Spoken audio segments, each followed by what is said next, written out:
So you've had the big retirement speeches, you've had the cake, and now you're sitting thinking, right, I've always wanted to learn piano. Where do I start? So here are 4 tips and things to think about before you even start having lessons. Tip number 1, what do you want? Not what your teacher wants. And I think, I've had countless arguments with other piano teachers online about this conception that there is one correct way to learn piano and they must read music and they must do this. Absolute rubbish.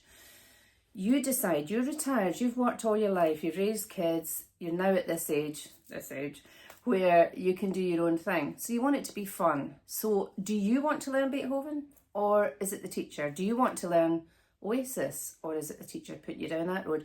You've got to think of what you want. That's so important. I had a lady came to me and said, I really want to play at my sister's wedding. She's had cancer, massively important to her that I learn the first movement in the Moonlight Sonata. And I said, what type of person are you? She said, well, I'm really, really determined, and I've just run a marathon for the first time in my life. And I said, fine, if you can train to do a marathon, you can learn Moonlight Sonata, and we will do just that for this wedding. So ditch any preconceptions of what people tell you, because their brains are just a little bit enclosed and they can't think outside the box. What you want is to find, if you want a teacher, find somebody that's going to be open-minded. And if you don't want a teacher, find a YouTube channel that suits you and that you learn from. Okay? So what do you want to play? Tip number 2, I want you to think about little and often, because people dive in to do hours of practice and then they say, oh, I've got a pain across my hand. Well, duh. And I say to them, well, can you think about, imagine going to an aerobics class for 2 hours when you've not done anything for 20 years. Your muscles would ache. So, it's just little and often. So even though you're absolutely determined and you're throwing yourself with the same vigour as you put into your work, this is like exercise. Just do 10 minutes to start with.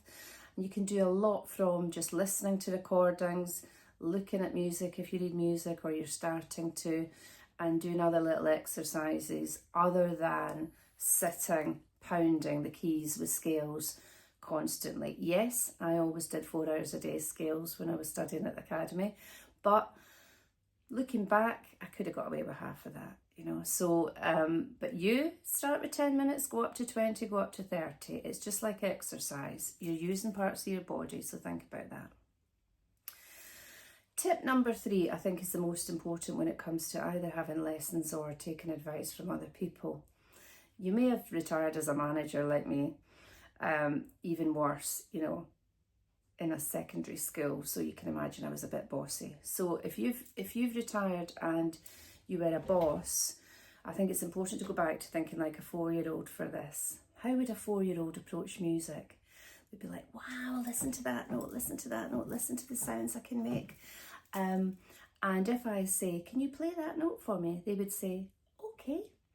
Whereas an adult tends to go, why? Why is that? Too many questions. Just go with the flow.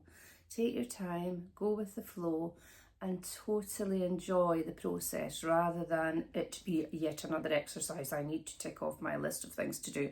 Otherwise it becomes another chore. You don't want that. You want it to stay a hobby.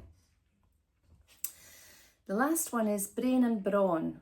And so you've got 2 advantages of learning piano, obviously. I'll come on to, we've got a special place in our brain as pianists that even other instrumentalists don't have, and singers definitely don't have. So we actually have an expanded area of our brain because we're doing so much coordination. And we are percussionists at the end of the day, so, we're coordinating different limbs all the time, and that is really helpful to our brain as we get older. But remember as well, we're starting to have aches and pains. I've got a tiny little bit of arthritis coming up on this finger. You just have to be delicate with yourself, take the turmeric, drink loads of water before you practice, and balance the brain and brawn. It's going to really, really help you holistically, in your health, as well as just a form of exercise. Your watch will go round as well, so you'll be able to see the amount of exercise you've done just by playing something fast in a day. So above all, if you're starting to be an adult learner, take these 4 tips seriously. Think about what you want, not what somebody else wants, or not get Auntie Morag round the road to teach you piano because it's handy, but she's very strict and she's just going to give you Beethoven. If you don't want that, then there's no point. Just do what you want to do. Have a good one.